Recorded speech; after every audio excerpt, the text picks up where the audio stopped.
haven't announced any upcoming trips. So I don't have anything to announce today. When we are ready to announce a trip, we certainly will keep you updated, but I just don't have more to share on that. Oh, Can I follow up with another question? Sure. The Secretary and Minister Gallant have been speaking quite frequently. And during those communications pre and post, I believe one of the readouts from the Israeli side, I think it was on Monday night, said that the opportunities for a diplomatic solution in Lebanon were decreasing. Is that something that an assessment that is also shared here by the Pentagon in the wake of that conversation? Well, in terms of the ceasefire deal, I would refer you to the State Department, who's really the lead on that. But I can tell you that we do not believe that the deal is falling apart. We believe that that is the best way to end the war that's happening in Gaza and to lower those tensions in the region. And that's why you keep seeing administration officials from all across this administration go back into the region and continue to engage, different countries, different partners there to try and bring a deal closer together. Because ultimately what we're talking about is bringing hostages home, and an end to what has been, I think it was referenced earlier, an almost year-long conflict. And that's what I think everyone wants to see, is this come to a close, and see a new path forward for the Palestinians in Gaza and see our hostages come home. So no, is the deal done? I don't think so. We're still working towards that every single day, but we need the commitment from all of those involved to make sure that it can be put into place. Thank you, Sabrina. So back to the 4 or 5 phone calls between Secretary Austin and Minister Gallant. Is it fair to say, because if we read the press releases here at the Pentagon and we see the Israeli reports, it looks like Secretary Austin is not on the same page with Minister Gallant when it comes to reducing tensions, avoiding any incursion in Lebanon. Is it fair to say that there are some differences between Secretary Austin and Minister Gallant? Well, I won't speak for Minister Gallant. I can only speak for Secretary Austin.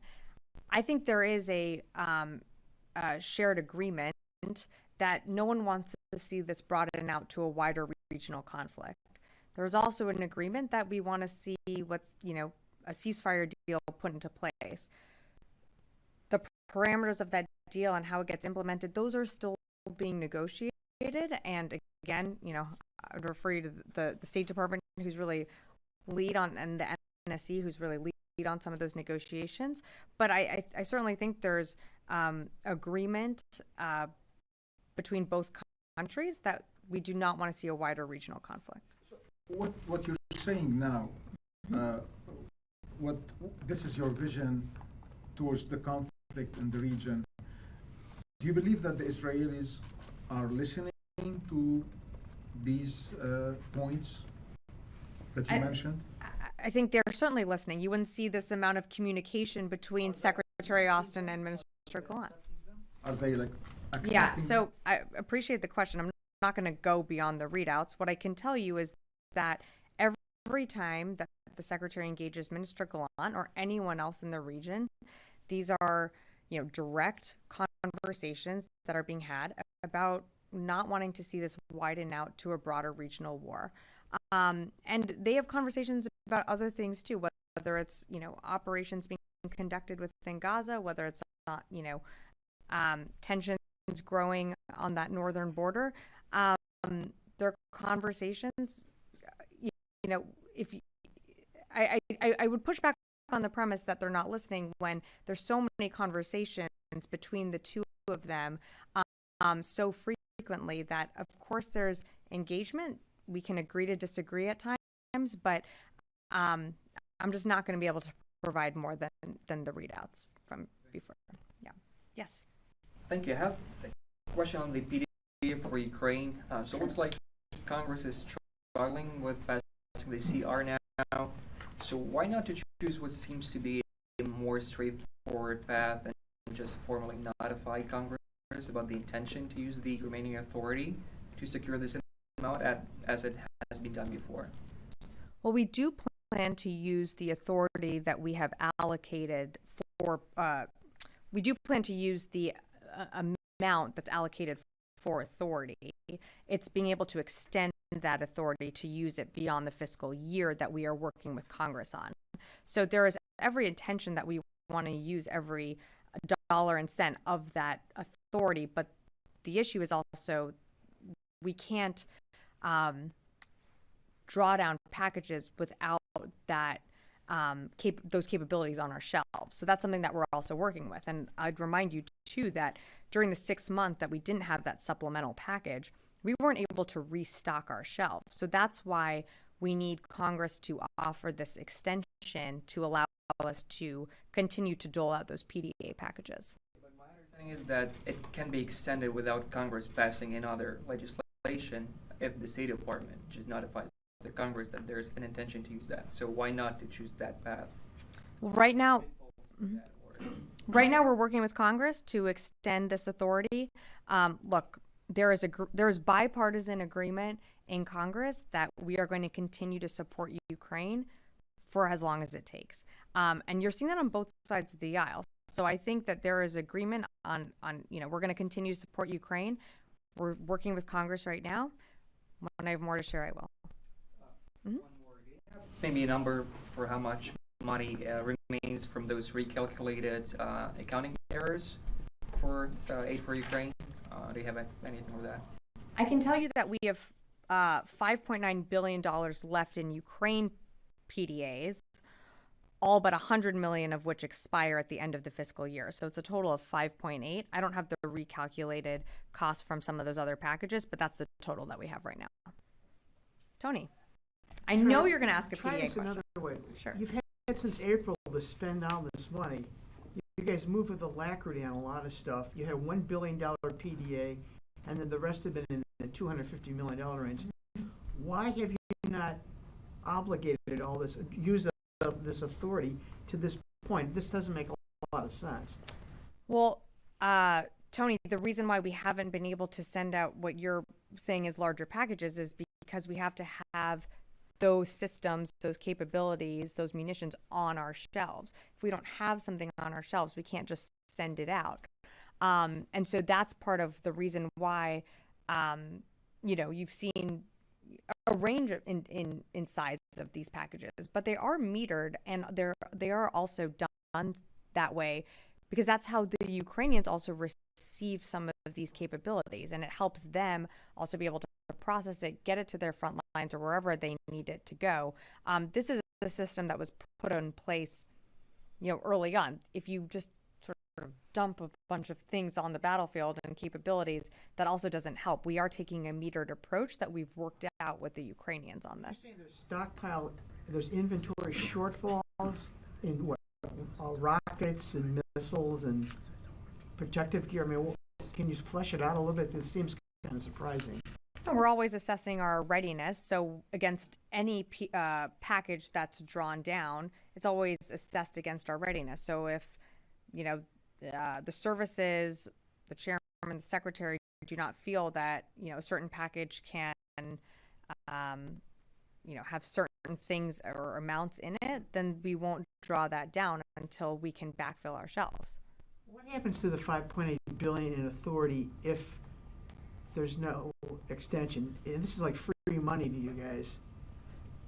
What happens to the? It's not money that goes back to the Treasury. It's just authority that goes poof and you don't have. The funding remains. It's the authority that needs to be extended. So we're working with Congress again. We're continuing to engage. When I have more to share, we will. But this is something that, as I mentioned earlier, has bipartisan support to make sure that Ukraine is continuing to get what it needs on the battlefield. So we're going to continue to work with Congress on this issue. Okay. Yeah, Phil. Two questions back on Israel. One is, the administration's been quite clear that it's going to do what it needs to do to help Israel defend itself. Does that apply to an Israeli offensive into Lebanese territory? That's the first question. The second question relates to, Israeli intentions. You said that that the United States and Israel share the desire to not have this escalate into a regional war. Would an escalation in Lebanon be that regional war that you're trying to avoid? And if so, help me understand how there is agreement there between the United States and Israel. So on your first question, Phil, I think we've been pretty clear from the beginning that we are there in the defense of Israel should we need to come to their defense. We're not going in and supporting offensive ground operations in what they do, whether it be in the north or in Gaza. And the president has been very clear that you're not going to have U.S. boots on the ground in Gaza. As you might remember, when we set up a maritime corridor that brought, close to 30 million pounds of aid through, we did not have U.S. boots on the ground to do that. So the president was very clear at the very beginning on what the United States role is when it comes to Israel's operations. On your second question, look, without going down the rabbit hole of hypotheticals, and not wanting to define what a broad war would look like, we don't want to see a regional conflict spread. Right now, we believe the conflict still has remained contained into Gaza. Ultimately, the best way for things to resolve and for tensions to lessen is by diplomatic means, and that's why you're seeing such an aggressive push from many different officials across the administration that continue to travel back to the region or elsewhere to engage officials on both sides to make sure that we can reach that type of ceasefire. Yeah. Thanks, Sabrina. Some 50,000 relatives of ISIS fighters are currently detained in the northeast of Syria prisons such as Al-Hol and Rosh. You might know that multiple times some detainees try to escape from the prisons. Do you have a long-term plan for the prisons and detainees in Syria? Well, it's something that we work with, through U.S. Central Command. So for more details on, how they're addressing the threat of ISIS, I direct you to them. But, we've been very clear, and I just read out, even at the top on the partnered raid that we did, ISIS still does present a threat in the region. It's very different from what it was in 2014.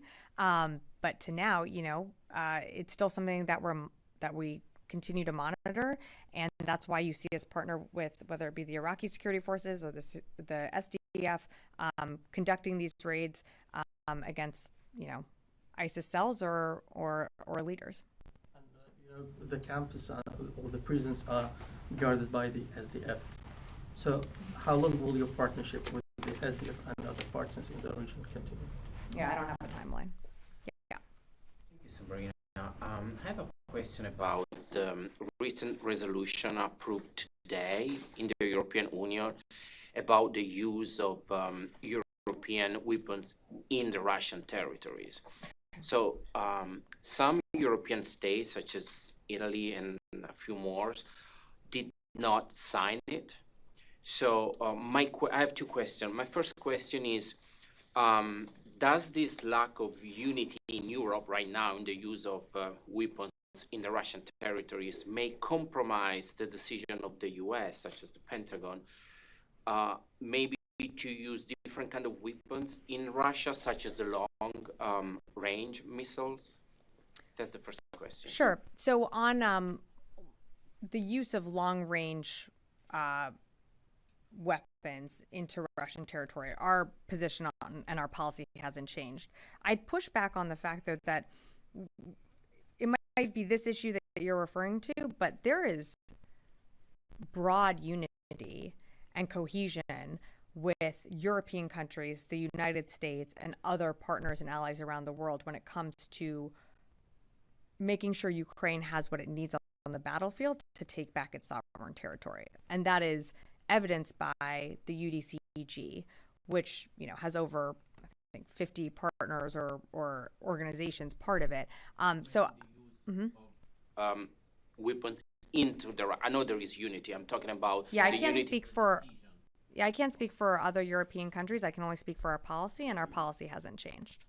And the other question is, does those decision, the negative of some country not to use some weapons, and instead of some other European country that want to use your NATO weapons into the Russian territories, will change any plan from the Pentagon? Any like strategies that now there is this bigger support from Europe?